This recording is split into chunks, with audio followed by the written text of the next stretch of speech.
ಈ ಕಾರ್ಯಕ್ರಮದ ಪ್ರಾಯೋಜಕರು ಯುವಂ ಯುಗಂ ಕನ್ನಡ ಮಾಸಿಕ ಪತ್ರಿಕೆ. ನಮಸ್ಕಾರ ವೀಕ್ಷಕರೇ, ಶ್ರೀಗರಿ ವಾರ್ತೆಗರಿಗೆ ಸ್ವಾಗತ. ನಾನು ನಿಮ್ಮ ಗ್ರಹೇಶ್ವರ ಗಾರ್ಡಿಗೇಂದ್ರ. ಮೈಸೂರು ಮಾರ್ಚ್ 30 ಚಾರ್ವಾಕ ಪ್ರಸ್ತುತಿಯ ವೈಚಾರಿಕ ಸಮ್ಮೇಳನ ದಮನಿತರ ಬಂಗಾರದ ದಿನ ಕಾರ್ಯಕ್ರಮವನ್ನು ಇಂದು ಕಲಾಮಂದಿರದಲ್ಲಿ ನಡೆಸಲಾಯಿತು. ಮಾರ್ಚ್ 20, 1927ರಂದು ಡಾಕ್ಟರ್ ಬಾಬಾ ಸಾಹೇಬ್ ಅಂಬೇಡ್ಕರ್ ಹಾಗೂ 3,000 ಜನ ಅಸ್ಪೃಶ್ಯರು ಮೊಟ್ಟಮೊದಲ ಬಾರಿಗೆ ಚೌದಾರ್ ಕೆರೆ ನೀರನ್ನು ಮುಟ್ಟಿ ನಾಗರಿಕ ಹಕ್ಕನ್ನು ಪ್ರತಿಷ್ಠಾಪಿಸಿ ಮನುಷ್ಯತ್ವ ಹಾಗೂ ಸಮಾನತೆಯ ಸಂದೇಶವನ್ನು ಭಾರತಕ್ಕೆ ಸಾರಿದ ಪುಣ್ಯದ ದಿನ. ಆ ದಿನ ಡಾಕ್ಟರ್ ಅಂಬೇಡ್ಕರ್ ಅವರ ಕೀರ್ತಿ ಇಡೀ ದೇಶದೆಲ್ಲೆಡೆ ಹರಡಿದ ಬಂಗಾರದ ದಿನವಾದ್ದರಿಂದ ಇಂದು ಚಾರ್ವಾಕ ಸಂಸ್ಥೆಯ ವತಿಯಿಂದ ಕಾರ್ಯಕ್ರಮವನ್ನು ನಡೆಸಲಾಯಿತು. ಹಿಂದುಳಿದ ಜಾತಿಗಳು, ಮಹಿಳೆಯರು ಹಾಗೂ ಅಸ್ಪೃಶ್ಯರು ಮಾನವೀಯ ಹಕ್ಕುಗಳನ್ನು ಪ್ರತಿಷ್ಠಾಪಿಸಲು ಹೋರಾಡಿದ ಪುಣ್ಯದ ದಿನ ಮಾರ್ಚ್ 20, 1927. ಹೀಗಾಗಿ ಇಂದು ದಮನಿತರ ಬಂಗಾರದ ದಿನವನ್ನು ಆಚರಣೆ ಮಾಡುತ್ತಿರುವುದಾಗಿ ತಿಳಿಸಿದರು. ಮೊದಲಿಗೆ ವೇದಿಕೆ ಕಾರ್ಯಕ್ರಮದಲ್ಲಿ ವೈಚಾರಿಕ ಸಮ್ಮೇಳನದ ಸಂಚಾಲಕರಾದ ಅಹಿಂದ ಜವರಪ್ಪ, ಉರಿಲಿಂಗಿ ಪೆದಿಮಠದ ಜ್ಞಾನಪ್ರಕಾಶ್ ಸ್ವಾಮೀಜಿ, ಬತ್ತೇಜ ಗುರೂಜಿ, ಚಿಂತಕರಾದ ವಾಸು, ಯುವ ಚಿಂತಕರಾದ ಜಗದೀಶ್ ಜಾಣೆ, ಜಗನ್ನಾಥ್ ರವರು ಸೇರಿದಂತೆ ಮತ್ತಿತರರು ಉಪಸ್ಥಿತರಿದ್ದರು. ವೇದಿಕೆ ಕಾರ್ಯಕ್ರಮ ಮುಗಿದ ನಂತರ ಗಿರೀಶ್ ಮಾಚಳ್ಳಿರವರ ರಚನೆ ಮತ್ತು ನಿರ್ದೇಶನದ ಭಾರತ ಸಂವಿಧಾನ ವರ್ಸಸ್ ಮನುಸ್ಮೃತಿ ಎಂಬ ನಾಟಕವನ್ನು ಪ್ರಸ್ತುತಪಡಿಸಲಾಯಿತು.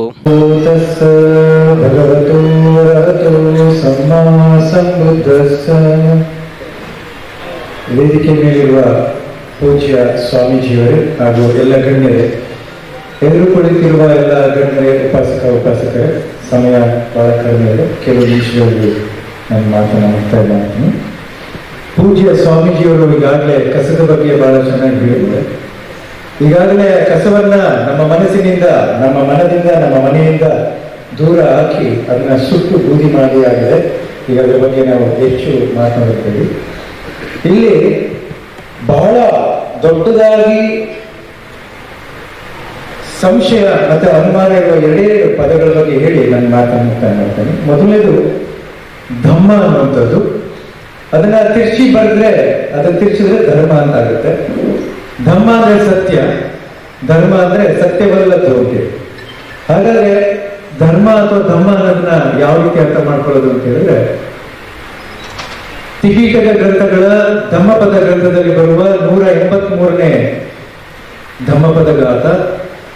ಭಗವಾನ್ ಬುದ್ಧರ ಶಿಷ್ಯ ಬಂತೆ ಆನಂದರು ಬಂದು ಧಮ್ಮದ ಬಗ್ಗೆ ಕೇಳಿದಾಗ ಬುದ್ಧರು ಆ ಕಾಲದ ಪಾಲಿ ಭಾಷೆಯಲ್ಲಿ ಬಹಳ ಸುಂದರವಾಗಿ ಹೇಳಿದ್ದಾರೆ. ಧಮ್ಮ ಅಂದ್ರೆ ಏನು ಅಥವಾ ಧರ್ಮ ಅಂದ್ರೆ ಏನು ಅಂತ ಹೇಳಿದ್ರೆ ಈ 4 ಸಾಲುಗಳು ಅದನ್ನ ಹೇಳುತ್ತೆ. ಸರ್ವ ಪಾಪಸ್ಸ ಅದರಣ ಕುಶಲಸ್ಸ ಉಪಸಂಪದ ಸಚಿತ್ತ ಪರಿಯೋದಪನ ಏತಾನ್ ಬುದ್ಧಾನು ಸಾಧನ. ಧರ್ಮ ಅಥವಾ ಧರ್ಮ ಹೇಗಿರುತ್ತೆ ಅಂತ ಹೇಳಿದ್ರೆ, ಕೆಟ್ಟದನ್ನೆಲ್ಲವನ್ನೂ ಬಿಡುವುದು, ಒಳ್ಳೆಯದನ್ನ ಬೆಳೆಸಿಕೊಳ್ಳುವುದು, ಮನಸ್ಸನ್ನ ಪರಿಶುದ್ಧಿಯಾಗಿ ಇಟ್ಕೊಳ್ಳುವುದು, ಇದೇ ಧರ್ಮ. ಕೆಟ್ಟದನ್ನ ಅಂದ್ರೆ ಕೆಟ್ಟ ಆಲೋಚನೆ, ಕೆಟ್ಟ ಮಾತು, ಕೆಟ್ಟ ಕೆಲಸಗಳನ್ನ ಬಿಡೋಣ. ಒಳ್ಳೆಯ ಆಲೋಚನೆ, ಒಳ್ಳೆಯ ಮಾತು, ಒಳ್ಳೆಯ ಕೆಲಸಗಳನ್ನ ನಾವು ಮಾಡೋಣ ಮತ್ತು ಪ್ರತಿ ಕ್ಷಣದಲ್ಲೂ, ಪ್ರತಿ ಸಂದರ್ಭದಲ್ಲೂ ನಮ್ಮ ಮನಸ್ಸನ್ನ ಪರಿಶುದ್ಧಿಯಾಗಿ ಇಟ್ಕೊಳ್ಳೋಣ ಅನ್ನುವಂಥದ್ದೇ ಧಮ್ಮ. ಹಾಗೆ ಎರಡನೇದು, ಕಸದೊಳಗಡೆ ಬಹಳಷ್ಟು ವಿಷಯಗಳು ಬಂದಿರೋದ್ರ ಬಗ್ಗೆ ಬುದ್ಧರು ಏನ್ ಹೇಳ್ತಾರೆ ಅನ್ನೋದನ್ನ ತಿಳ್ಕೊಳ್ಳೋಣ.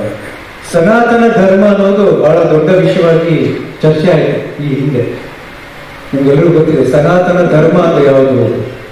ಬಹಳ ಅದ್ಭುತವಾಗಿದೆ. ಧಮ್ಮಪದ ಗಾತ್ರದಲ್ಲೇ ಬರುವಂಥದ್ದು 5ನೇ ಧಮ್ಮಪದ ಗಾತ್ರ, ಬಹಳ ಅದ್ಭುತವಾಗಿದೆ. ನಹಿ ವೇರಣ ವೇರಣಿ ಸಮಂತಿದ ಕುದಾಚನ ಅವೇರಣಾಚ ಸಂಬಂತಿ ಏಸ ಧಮ್ಮೋ ಸನಾತನೋ. ವೈರತ್ವವನ್ನು ವೈರತ್ವದಿಂದ ಅಂದ್ರೆ ದ್ವೇಷದಿಂದ ಶಮನ ಮಾಡ್ಲಿಕ್ಕಾಗಲ್ಲ, ದ್ವೇಷವನ್ನ ಮೈತ್ರಿಯಿಂದ ಶಮನ ಮಾಡೋಕ್ಕಾಗುತ್ತದೆ. ಇದೇ ಸನಾತನ ಧರ್ಮ. ಯಾವುದು ಸನಾತನ ಧರ್ಮ ಅಂದ್ರೆ ಮಾನವ ನಿರ್ಮಿತವಲ್ಲ. ಮನುಷ್ಯರು ಯಾರು ಸನಾತನ ಧರ್ಮವನ್ನ ನಿರ್ಮಾಣ ಮಾಡೋಕ್ಕಾಗುದಿಲ್ಲ. ಪ್ರಕೃತಿ ದತ್ತವಾಗಿರುವಂಥದ್ದು ಸನಾತನ ಧರ್ಮವಾಗಿರುತ್ತೆ. ಯಾವುದು ಡ್ಯುಯಾಲಿಟಿ ಅಂತ ಕರಿತೀವಿ, ಇಬ್ಬಂದಿತನ ಎರಡೆರಡಿರುತ್ತೆ. ಏನು? ಬೆಳಕು ಕತ್ತಲು, ಜ್ಞಾನ ಅಜ್ಞಾನ, ಕೆಟ್ಟದು ಒಳ್ಳೆಯದು, ಈ ರೀತಿ ಏನು ಎರಡೆರಡು ಅಂಶಗಳಿರುತ್ತೆ. ಅದು ಯಾವಾಗಲೂ ಇರುತ್ತೆ. ಕತ್ತಲು ಬೆಳಕು, ಜ್ಞಾನ ಅಜ್ಞಾನ, ಒಳ್ಳೆಯದು ಕೆಟ್ಟದು, ಈ ವಿರೋಧಗಳಿರೋಲ್ಲ, ಇದನ್ನ ಸನಾತನ ಧರ್ಮ ಅಂತ ಕರೆಯೋದು. ಹಿಂದೆ ಇತ್ತು, ಈಗಲೂ ಇರುತ್ತೆ, ಮುಂದೆ ಇರುತ್ತೆ. ಏಸದಮ್ಮೋ ಸನಾತನೋ. ನೋಡಿ, ನೀವು ದ್ವೇಷದಿಂದ ಯಾವತ್ತೂ ದ್ವೇಷವನ್ನ ಶಮನ ಮಾಡ್ಲಿಕ್ಕಾಗಲ್ಲ. ದ್ವೇಷವನ್ನ ಮೈತ್ರಿಯಿಂದ ಮಾತ್ರ ಶಮನ ಮಾಡಕ್ಕಾಗೋದು. ಇದೇ ಸನಾತನ ಧರ್ಮ. ಗಿರೀಶ್ ಮಾಚಾರ್ಯವರು ಬಹಳ ದಿನಗಳಿಂದ ರಂಗಭೂಮಿಯಲ್ಲಿ ಬೇರೆ ಬೇರೆ ಪ್ರಯೋಗಗಳನ್ನು ಮಾಡ್ತಾ ಬಂದಿದ್ದಾರೆ. ಅದೇ ರೀತಿ ಈಗಲೂ ಈ ಸಂದರ್ಭಕ್ಕೆ ಅನುಗುಣವಾಗಿ ಈ ಥರದ ಒಂದು ಕಾರ್ಯಕ್ರಮವನ್ನು ಮಾಡಬೇಕು ಅಂತೇಳಿ ಭಾಳ ದಿನಗಳಿಂದ ನಮ್ಮ ಜೊತೆ ಹಂಚ್ಕೊಂಡಿದ್ರು. ಅದೇ ರೀತಿ ಹಲವಾರು ಪ್ರಗತಿಪರರು, ಸಂಘಟನೆಗಳು ಎಲ್ಲರ ಜೊತೆಲಿ ಮಂಡ್ಯದಲ್ಲಿ ಅವರ ಜಮೀನಿನಲ್ಲಿ ಮಾಡಿದ ಕಾರ್ಯಕ್ರಮದಿಂದ ಹಿಡಿದು ಇಲ್ಲಿಯವರೆಗೆ ಹಲವಾರು ರಂಗ ಪ್ರಯೋಗಗಳನ್ನ ಮಾಡಿ ಯಶಸ್ವಿಯಾಗಿದ್ದಾರೆ. ಆ ರಂಗ ಪ್ರಯೋಗ ಮುಖಾಂತರನೇ ನಾವು ಇವತ್ತಿನ ಪರಿಸ್ಥಿತಿಯಲ್ಲಿ ಎದುರಿಸತಕ್ಕಂಥ ಸಮಸ್ಯೆಗಳನ್ನ ಜನರಿಗೆ ತಲುಪಿಸಬೇಕು ಅನ್ನೋ ನಿಟ್ಟಿನಲ್ಲಿ ಒಂದು ಪ್ರಾಮಾಣಿಕ ಪ್ರಯತ್ನ ಮಾಡಿದ್ದಾರೆ. Charvaka social and cultural trust ಅಂತ ಸುಮಾರು 17 ವರ್ಷಗಳಿಂದ ನಿರಂತರವಾಗಿ ಈ ಥರ ಸಾಮಾಜಿಕವಾದಂಥ ಕಾಳಜಿ ಇಟ್ಕೊಂಡು ಕೆಲಸ ಮಾಡ್ತಾ ಬರ್ತಾ ಇದ್ದೀವಿ. ಸಾಂಸ್ಕೃತಿಕವಾದಂಥ ನಿಲುವುಗಳ ಮೇಲೆ ಕೆಲಸ ಮಾಡ್ತಾ ಬರ್ತಾ ಇದ್ದೀವಿ. ಇವತ್ತು ಅದೇ ಕಾರ್ಯಕ್ರಮದ ಅಂಗವಾಗಿ ಒಂದು ಮಹಾನ್ ವೈಚಾರಿಕ ಸಮ್ಮೇಳನ ಅಂತ ಇಟ್ಕೊಂಡಿದ್ದೀವಿ, ಒಂದು ದಿನದ್ದು. ಇವತ್ತು ಮನುಸ್ಮೃತಿ ವರ್ಸಸ್ ಭಾರತ ಸಂವಿಧಾನ ಅಂತ ಅನ್ನೋ ಒಂದು ನಾಟಕ ಈಗ ತಾನೇ ಮುಗೀತು. ಮತ್ತು ಇದ್ರ ಮನುವಾದ ಮತ್ತು ಅಂಬೇಡ್ಕರ್ ವಾದ ಈ ಎರಡು ನಡುವೆ ಸಂಘರ್ಷಗಳೇನು, ಏನೇನು ವೈರುಧ್ಯಗಳಿದೆ, ಯಾವುದು ಪ್ರಸ್ತುತ ಸಮಾಜಕ್ಕೆ ಬೇಕಾಗಿದೆ, ಭಾರತ ಪ್ರಬುದ್ಧ ರಾಷ್ಟ್ರವಾಗಬೇಕಾದ್ರೆ ಯಾವ ವಾದನ ಇಟ್ಕೊಂಡು ಸಂವಿಧಾನನ ಉಳಿಸ್ಕೊಳ್ಳೋದು ಹೇಗೆ ಅಂತ ಅನ್ನೋ ದಿಕ್ಕಿನಲ್ಲಿ ಇದು ಸೆಮಿನಾರ್ ನಡೀತು, ಚರ್ಚೆ ನಡೀತು, ಭಾಳ ಸುಂದರವಾಗಿ ಮುಗೀತು. ಅದರ ನಂತರ ಮನುಸ್ಮೃತಿ ವರ್ಸಸ್ ಭಾರತ ಸಂವಿಧಾನ ಅಂತ ನಾಟಕ ನಡೀತು. ಈ ನಾಟಕದ ಆಶಯ ಏನಂತಂದರೆ, ಪ್ರಸ್ತುತ ಎಲ್ಲರೂ ಮನುವಾದನ ಹಿಂದೆ ಹಂಗಿತ್ತು ಈಗ ಹಂಗಿಲ್ಲ ಅಂತಲೇ ನೋಡ್ತಾ ಬಂದಿದ್ದಾರೆ. ಬಟ್ ಇದು ಇಡೀ ನಾಟಕದ ಕಂಟೆಂಟ್ ಏನಂತ ಅಂದರೆ, ಪ್ರಸ್ತುತ ಎಲ್ಲರೊಳಗಡೂ ಎಲ್ಲ ಜಾತಿ ಧರ್ಮ ಮತ್ತು ಜನಾಂಗಗಳಲ್ಲೂ ಮನುವಾದ ಅನ್ನೋದು ಹರಡ್ಕೊಂಡಿದೆ. ಅದು ಯಾವ್ಯಾವಾಗ್ಲಾರು ದನಿ ಎತ್ತು ಬರ್ತದೆ, ಅದು ಸಂವಿಧಾನಕ್ಕೆ ಕಂಟಕ ಆಗುತ್ತೆ, ಭಾರತ ದೇಶಕ್ಕೆ ಏಳಿಗೆಗೆ ಕಂಟಕ ಆಗುತ್ತೆ. ಅದು ಹೇಗೆ ಒಮ್ಮತದಿಂದ ಒಂದಾಗಿ ಎಲ್ಲರೂ ಬ್ರಾಹ್ಮಣ, ಕ್ಷತ್ರಿಯ, ವೈಶ್ಯ, ಶೂದ್ರರೆಲ್ಲರೂ ಅಸ್ಪೃಶ್ಯರಾದಿಯಾಗಿ ಎಲ್ಲರೂ ಹೇಗೆ ಪ್ರಬುದ್ಧ ಭಾರತವನ್ನು ಕಟ್ಟಬೇಕು, ಅದರ ಆಶಯ ಏನು ಅಂತ ಅನ್ನೋದೇ ನಮ್ಮ ಈ ನಾಟಕದ ಘೋಷಣೆ. ಇದು ಇವತ್ತೊಂದು ದಿವಸ ಮಾತ್ರ? ಹೌದು, ಇವತ್ತೊಂದು ದಿನ ವೈಚಾರಿಕ ಸಮ್ಮೇಳನ ಇರುತ್ತೆ. 2 ನಾಟಕಗಳಿದೆ. ಮಧ್ಯಾಹ್ನ ಬುದ್ಧಯಾನ ಅಂತ ಅನ್ನೋದು ಒಂದು ಇಡೀ ಬುದ್ಧನ ಚರಿತ್ರೆ ಅಂದರೆ ತಪ್ಪು ಕಲ್ಪನೆ ಇದೆ ಜನರಿಗೆ. 4 ಕಾರಣಗಳಿಂದ ಬುದ್ಧ ಕಾಡಿಗೆ ಹೊರಟ ಅಂತ ಅನ್ನೋದು. ಒಂದು ಸಾವು, ಇನ್ನೊಂದು ಮುಪ್ಪು, ಇನ್ನೊಂದು ರೋಗಿ, ಇವರೆಲ್ಲರೂ ಸನ್ಯಾಸಿ ನೋಡಿ ಕಾಡಿಗೆ ಹೊರಟ ಅಂತ, ರಾತ್ರಿ ಯಾರಿಗೂ ಕೇಳ್ದಂತೇನೆ ಅಂತ. ಅದು ತಪ್ಪು ಕಲ್ಪನೆ. ನಿಜವಾಗ್ಲೂ ಬುದ್ಧ ಅಂಡ್ ಇಸ್ ಧಮ್ಮ, ಬಾಬಾ ಸಾಹೇಬ್ರ ಕೃತಿ ಆಧಾರಿತವಾಗಿ ಇದು ಮಾಡಿರೋಂಥ ನಾಟಕ ಬುದ್ಧಯಾನ ಅನ್ನೋದು. ಸಾಕ್ಯ ಮತ್ತು ಕೊಲಿಯ ರಾಜ್ಯಗಳು ಅಂದರೆ, ಸಾಕ್ಯ ಅಂದರೆ ಸಿದ್ಧಾರ್ಥ ಗೌತಮರದು, ಕೊಲಿಯ ಅಂದರೆ ಪಕ್ಕದ ರಾಜ್ಯ, ಈಗ ನಮ್ಮ ತಮಿಳುನಾಡರ ರೀತಿ.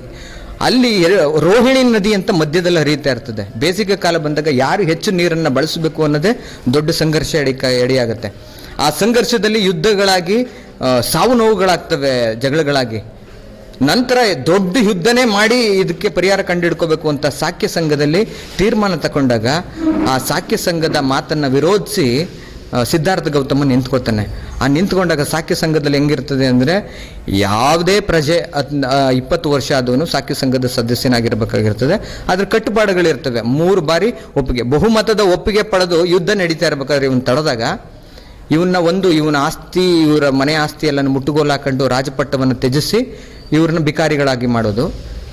ಸೊ ನಂತರ ಇವನ್ನ ಗಡಿಪಾರು ಮಾಡೋದು. ಯಾವ್ದು ಆಯ್ಕೆ ಮಾಡ್ಕೊ ಅಂತಂದಾಗ ಇವರು ದೇಶಭ್ರಷ್ಟನಾಗಿ ಭಿಕ್ಷಾ ವೃತ್ತಿಯನ್ನು ಸ್ವೀಕರಿಸಿ ನಾನು ಗಡಿಪಾರಾಗ್ತೀನಿ ಅಂತ ಎಲ್ಲರೂ, ತಂದೆ ತಾಯಿ ಹೆಂಡತಿ ಎಲ್ಲರೂ ಒಪ್ಪಿಗೆ ಪಡೆದು ಕಾಡಿಗೆ ಹೊರಡ್ತಾನೆ. ಕಾಡಿಗೆ ಹೊರಟ ನಂತರ ಈ ಯುದ್ಧ, ಈ ನೋವು, ಈ ಸಂಘರ್ಷ, ಇದಕ್ಕೆಲ್ಲ ಕಾರಣ ಏನು, ಈ ದುಃಖಕ್ಕೆ ಕಾರಣ ಏನು ಅಂತ ತಾನು ಪರಿಶೀಲನೆಗೊಳಪಡಿಸ್ಕೊಂಡು 6 ವರ್ಷ ನಿರಂತರವಾಗಿ ದೇಹನ ದಂಡಿಸೋದ್ರ ಮೂಲಕ, ಮನಸ್ಸನ್ನು ದಂಡಿಸೋದ್ರ ಮೂಲಕ, ಧ್ಯಾನ ಮಾಡೋದ್ರ ಮೂಲಕ ತನ್ನ ಬೆಳಕನ್ನು ಕಾಣ್ತಾನೆ. ನಂತರ ಗೊತ್ತಾಗುತ್ತೆ ದೇಹನ ದಂಡಿಸಬಾರ್ದು, ಆಹಾರನೇ ಇಂಪಾರ್ಟೆಂಟು ಅಂತ. ಆಗ ಸುಜಾತ ಪಾಯಸ ತಂದು ಕೊಡ್ತಾಳೆ. ಅವಳನ್ನ ಕುಡಿದು ನಂತರ ಇಡೀ ಜ್ಞಾನೋದಯಗೊಳ್ತಾನೆ. 3 ಗಂಟೆ ಮುಂಜಾವಿನಲ್ಲಿ ಪೂರ್ಣಚಂದ್ರ ಇರುವಾಗ. ನಂತರ ಅವನ ಇಡೀ ಪ್ರೀಚ್ ಏನಿತ್ತು ಅಂದರೆ, ಅವನ ಬೋಧನೆ ಏನಿತ್ತು ಅಂತ ಅನ್ನೋದೇ ಈ ನಾಟಕದ ಸಾರಾಂಶ. ಇದು ಇಡೀ ಪ್ರಜಾಪ್ರಭುತ್ವವನ್ನು ಉಳಿಸ್ಲಿಕ್ಕೋಸ್ಕರ ಮತ್ತು ದೇಶವನ್ನು ಸುರಕ್ಷಿತವಾಗಿ ಕಟ್ಟಲಿಕ್ಕೋಸ್ಕರ ಈ ಸಮ್ಮೇಳನ ನಡೀತಾ ಇದೆ. ನಿಮ್ಮೆಲ್ರಿಗೂ ಧನ್ಯವಾದಗಳು. ಗಿರೀಶ್ ಮಾಚಳ್ಳಿ ಅಂತ, ನಾನು ಈ ತಂಡದ ಇಡೀ 2 ನಾಟಕಗಳ ನಿರ್ದೇಶಕ ಹಾಗೂ ಚಾರ್ವಾಕ ಸಂಸ್ಥೆ ಅಧ್ಯಕ್ಷ. ಭಾರತದ ಬಂಧುಗಳೇ, ಭಾರತದ ಸಾರ್ವಭೌಮತ್ವಕ್ಕಾಗಿ, ನಿಮ್ಮೆಲ್ಲರ ಸುಖ ಜೀವನಕ್ಕಾಗಿ ಅನುಸರಿಸಬೇಕಾದ ನಿಯಮಗಳನ್ನು ಈ ಸಂವಿಧಾನದಲ್ಲಿ ಬರೆದಿದ್ದೇನೆ. ಬಹಳ ಮುತುವರ್ಜಿ ವಹಿಸಿ ಭವ್ಯ ಭಾರತದ ಬಹುಮುಖಿ ಪರಂಪರೆಗೆ ಧಕ್ಕೆಯಾಗದಂತೆ ಎಲ್ಲ ವರ್ಗ, ಲಿಂಗ, ಜಾತಿ, ಜನಾಂಗ, ಧರ್ಮದ ಜನರಿಗೆ ಅನುಕೂಲವಾಗುವಂತೆ ಭಾರತದಲ್ಲಿ ವಾಸಿಸುವ ಸಕಲ ಜೀವರಾಶಿಗಳಿಗೆ ಶ್ರೇಯಸ್ಸನ್ನು ಬಯಸುವ ನೆಲ, ಜಲ, ನಾಡು ನುಡಿಯನ್ನು ರಕ್ಷಿಸುವಂತಹ ಒಕ್ಕೂಟ ಮತ್ತು ಅಂತಾರಾಷ್ಟ್ರೀಯ ಸಂಬಂಧಗಳನ್ನು ಗಟ್ಟಿಗೊಳಿಸುವಂತಹ ಜಾತ್ಯತೀತವಾಗಿ ಧರ್ಮ ನಿರಪೇಕ್ಷತೆಯಿಂದ ಪ್ರಜೆಗಳೇ ಪ್ರಭುಗಳಾಗಿ ಬದುಕುವಂತಹ ಸಂವಿಧಾನವನ್ನು ಬರೆದಿದ್ದೇನೆ. ನಿಮ್ಮ ಕಷ್ಟ ಜೀವನವನ್ನು ನಿವಾರಿಸುವ, ಸುಖ ಜೀವನವನ್ನು ನೀಡುವ ಈ ಸಂವಿಧಾನವನ್ನು ಅಪ್ಪಿಕೊಳ್ಳಿ. ಎಲ್ಲರೂ ಒಟ್ಟಾಗಿ ಬನ್ನಿ, ತೆಗೆದುಕೊಳ್ಳಿ. ಈ ದಿನ ಒತ್ತೋದರಿಂದ ಸಾರುತ್ತ ನಮ್ಮ ಸಂವಿಧಾನವನ್ನು ನಮಗೆ ನಾವೇ ಅರ್ಪಿಸಿಕೊಳ್ಳೋಣ. ಭಾರತದ ಜನತೆಯಾದ ನಾವು ಭಾರತವನ್ನು ಸಾರ್ವಭೌಮ ಸಮಾಜವಾದಿ ಧರ್ಮ ನಿರಪೇಕ್ಷ ಪ್ರಜಾಸತ್ತಾತ್ಮಕ ಗಣರಾಜ್ಯವನ್ನಾಗಿ ರೂಪಿಸುವುದಕ್ಕಾಗಿ ಭಾರತದ ಎಲ್ಲ ಪ್ರಜೆಗಳಿಗೆ ಸಾಮಾಜಿಕ, ಆರ್ಥಿಕ ಮತ್ತು ರಾಜಕೀಯ ನ್ಯಾಯವನ್ನು ವಿಚಾರ, ಅಭಿವ್ಯಕ್ತಿ, ನಂಬಿಕೆ, ಧರ್ಮ ಮತ್ತು ಉಪಾಸನೆಯ ಸ್ವಾತಂತ್ರ್ಯವನ್ನು ಸ್ಥಾನಮಾನ ಮತ್ತು ಅವಕಾಶಗಳ ಸಮಾನತೆಯನ್ನು ದೊರೆಯುವಂತೆ ಮಾಡುವುದಕ್ಕಾಗಿ ವ್ಯಕ್ತಿ ಗೌರವ, ದೇಶದ ಏಕತೆ ಮತ್ತು ಸಮಗ್ರತೆಗಾಗಿ ಎಲ್ಲರಲ್ಲಿಯೂ ಭ್ರಾತೃತ್ವ ಭಾವನೆ ಮೂಡಿಸುವುದಕ್ಕೆ ದೃಢ ಸಂಕಲ್ಪ ಮಾಡಿ ನಮ್ಮ ಸಂವಿಧಾನದ ಸಭೆಯಲ್ಲಿ 1949ನೇ ಇಸವಿಯ ನವೆಂಬರ್ ತಿಂಗಳ 26ನೆಯ ದಿನದಂದು ಈ ಸಂವಿಧಾನವನ್ನು ನಮಗೆ ನಾವೇ ಅರ್ಪಿಸಿಕೊಂಡು ಅಂಗೀಕರಿಸಿ ಶಾಸನವಾಗಿ ವಿಧಿಸಿಕೊಂಡಿದ್ದೇವೆ.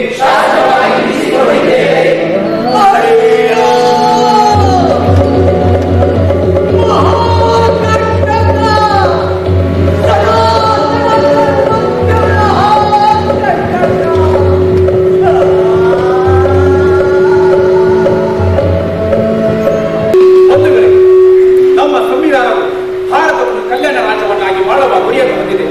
ಈ ಗುರಿಯನ್ನು ಸಾಧಿಸಲು ಜನರ ಆರ್ಥಿಕ, ಸಾಮಾಜಿಕ, ಭೌತಿಕ ಮತ್ತು ಸಾಂಸ್ಕೃತಿಕ ಜೀವನವನ್ನು ಸುಧಾರಿಸಲು ಈ ಕೆಳಕಂಡ ಮೂಲಭೂತ ಹಕ್ಕುಗಳನ್ನು ನೀಡಲಾಗಿದೆ. ಅವುಗಳಲ್ಲಿ ಮೊದಲನೇದಾಗಿ ಸಮಾನತೆಯ ಹಕ್ಕು. ಅವುಗಳೆಂದರೆ ಕಾನೂನಿನ ದೃಷ್ಟಿಯಲ್ಲಿ ಎಲ್ಲರೂ ಸಮಾನರು. ಕಾನೂನಿನಿಂದ ಎಲ್ಲರಿಗೂ ಸಮಾನ ರಕ್ಷಣೆ ದೊರೆಯಬೇಕು. ಯಾವುದೇ ಧರ್ಮ, ಜಾತಿ, ಲಿಂಗ ಮತ್ತು ಜನ್ಮತಾಣದ ಆಧಾರದ ಮೇಲೆ ತಾರತಮ್ಯ ತೋರುವುದನ್ನು ನಿಷೇಧಿಸಲಾಗಿದೆ. ಉದ್ಯೋಗಾವಕಾಶ ಪಡೆಯುವುದರಲ್ಲಿ ಎಲ್ಲರೂ ಸಮಾನರು. ಧರ್ಮ, ಜಾತಿ, ಲಿಂಗ ಹಾಗೂ ಜನ್ಮತಾಣದ ಆಧಾರದ ಮೇಲೆ ಯಾವುದೇ ತಾರತಮ್ಯ ತೋರಬಾರದು. ಎರಡನೆಯ ಹಕ್ಕು ಸ್ವಾತಂತ್ರ್ಯದ ಹಕ್ಕು. ಅವುಗಳೆಂದರೆ ಸಂವಿಧಾನವು ಎಲ್ಲರಿಗೂ ವಾಕ್ ಮತ್ತು ಅಭಿವ್ಯಕ್ತಿ ಸ್ವಾತಂತ್ರ್ಯವನ್ನು ನೀಡಿದೆ. ಶಾಂತಿಯುತವಾಗಿ, ಶಸ್ತ್ರರಹಿತವಾಗಿ ಸಭೆ ಸೇರುವ ಸ್ವಾತಂತ್ರ್ಯವನ್ನು ಸಂವಿಧಾನವು ನಮಗೆಲ್ಲ ನೀಡಿದೆ. ಭಾರತದ ಪ್ರತಿಯೊಬ್ಬ ಪ್ರಜೆಯು ಭಾರತಾದ್ಯಂತ ಸ್ವತಂತ್ರವಾಗಿ ಸಂಚರಿಸುವ ಸ್ವಾತಂತ್ರ್ಯವನ್ನು ಸಂವಿಧಾನ ನಮಗೆ ನೀಡಿದೆ. ಸಂಘ ಸಂಸ್ಥೆಯನ್ನು ಸ್ಥಾಪಿಸಲು ಸ್ವಾತಂತ್ರ್ಯ ಹಕ್ಕನ್ನು ಸಂವಿಧಾನವು ನಮಗೆ ನೀಡಿದೆ. ಭಾರತದಲ್ಲಿ ಎಲ್ಲಿ ಬೇಕಾದರೂ ವಾಸಿಸುವ ಸ್ವಾತಂತ್ರ್ಯವನ್ನು ಸಂವಿಧಾನವು ನಮಗೆ ನೀಡಿದೆ. ಭಾರತ ಪ್ರತಿಯೊಬ್ಬರಿಗೂ ತನಗಿಷ್ಟವಾದ ಉದ್ಯೋಗ, ವ್ಯಾಪಾರ, ವೃತ್ತಿ ಮಾಡುವ ಅಧಿಕಾರವನ್ನು ಸಂವಿಧಾನ ನಮಗೆ ನೀಡಿದೆ. ಮೂರನೆಯ ಮೂಲಭೂತ ಹಕ್ಕು ಶೋಷಣೆ ವಿರುದ್ಧವಾದ ಹಕ್ಕು. ಅವುಗಳೆಂದರೆ ಮಾನವ ಕಳ್ಳ ಸಾಗಾಣಿಕೆ ಹಾಗೂ ಯಾವುದೇ ತರಹದ ಬಲಾತ್ಕಾರದ ದುಡಿಮೆಗಳನ್ನು ನಮ್ಮ ಸಂವಿಧಾನ ಸಂಪೂರ್ಣವಾಗಿ ನಿಷೇಧಿಸಲಾಗಿದೆ. ಸಾರ್ವಜನಿಕ ಉದ್ದೇಶಗಳಿಗಾಗಿ ಸರ್ಕಾರವು ಕಡ್ಡಾಯ ಸೇವೆಗಳನ್ನು ವಿಧಿಸಬಹುದಾಗಿದೆ. ಆದರೆ ಅಂತಹ ಸೇವೆಗಳನ್ನು ವಿಧಿಸುವಾಗ ಯಾವುದೇ ಧರ್ಮ, ಜಾತಿ, ವಂಶ ಮತ್ತು ವರ್ಗಗಳ ಆಧಾರದ ಮೇಲೆ ತಾರತಮ್ಯ ತೋರುವುದನ್ನು ಸಂಪೂರ್ಣವಾಗಿ ನಿಷೇಧಿಸಲಾಗಿದೆ. 14 ವರ್ಷಕ್ಕಿಂತ ಕೆಳಗಿನ ಮಕ್ಕಳನ್ನು ಕಾರ್ಖಾನೆಗಳಲ್ಲಿ, ಬೆಳೆಗಳಲ್ಲಿ ಅಥವಾ ಅಪಾಯಕಾರಿ ಕೆಲಸಗಳಲ್ಲಿ ದುಡಿಸುವಂತಿಲ್ಲ. ದುಡಿಸಿದರೆ ಕಾನೂನು ರೀತಿಯಲ್ಲಿ ಶಿಕ್ಷೆಗೆ ಒಳಪಡಿಸಬೇಕಾಗುತ್ತದೆ. ನಮ್ಮ ಸಂವಿಧಾನವನ್ನು ನಮಗೆ ನೀಡಿರುವ 4ನೇ ಮೂಲಭೂತ ಹಕ್ಕು ಧಾರ್ಮಿಕ ಸ್ವಾತಂತ್ರ್ಯದ ಹಕ್ಕು. ಅವುಗಳೆಂದರೆ ಭಾರತದ ಪ್ರತಿಯೊಬ್ಬ ಪ್ರಜೆಯು ತನ್ನ ಆತ್ಮಸಾಕ್ಷಿಯಂತೆ ಯಾವುದೇ ಧರ್ಮವನ್ನು ಅನುಸರಿಸಿ, ಆಚರಿಸಿ, ಪ್ರಚಾರ ಮಾಡುವ ಸ್ವಾತಂತ್ರ್ಯವನ್ನು ಪಡೆದಿದ್ದಾನೆ.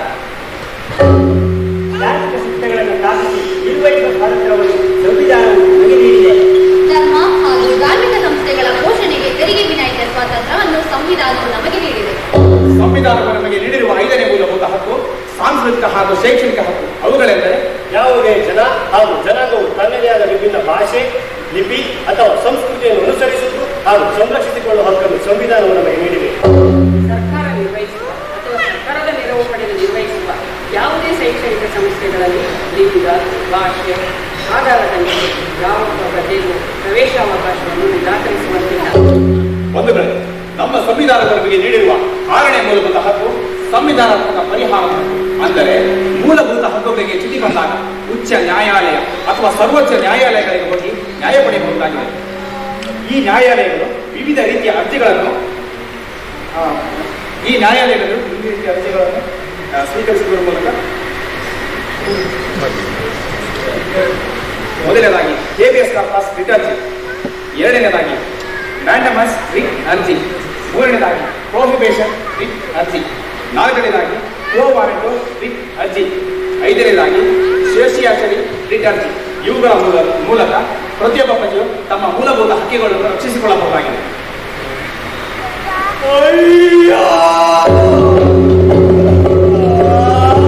ಮತ್ತೆ ಮುಂದಿನ ವಾರ್ತೆಗರಿಯಲ್ಲಿ ಭೇಟಿಯಾಗೋಣ. ಶ್ರೀಗರಿ, ನಿಮ್ಮ ಮನದಾಳದ ಗರಿ. ನಮಸ್ಕಾರ. ಶ್ರೀಗರಿ, ನಿಮ್ಮ ಮನದಾಳದ ಗರಿ. ಶ್ರೀಗರಿ, ನಿಮ್ಮ ಭಾವನೆಗಳ ಗರಿ. ಶ್ರೀಗರಿ, ನಾಡಿನ ಹೆಮ್ಮೆಯ ಗರಿ. ಮನೆ ಮನಗಳ ಗರಿದು ಶ್ರೀಗರಿ, ತನು ಮನ ಧನಗಳ ಗರಿದು ಶ್ರೀಗರಿ, ವಿಶ್ವದ ದೇಶದ ನಾಡಿನ ಗರಿದು ಶ್ರೀಗರಿ. ಶ್ರೀಗರಿ ಶ್ರೀಗರಿ ಶ್ರೀಗರಿ ಶ್ರೀಗರಿ ಶ್ರೀಗರಿ, ನಿಮ್ಮ ಮನದಾಳದ ಗರಿ.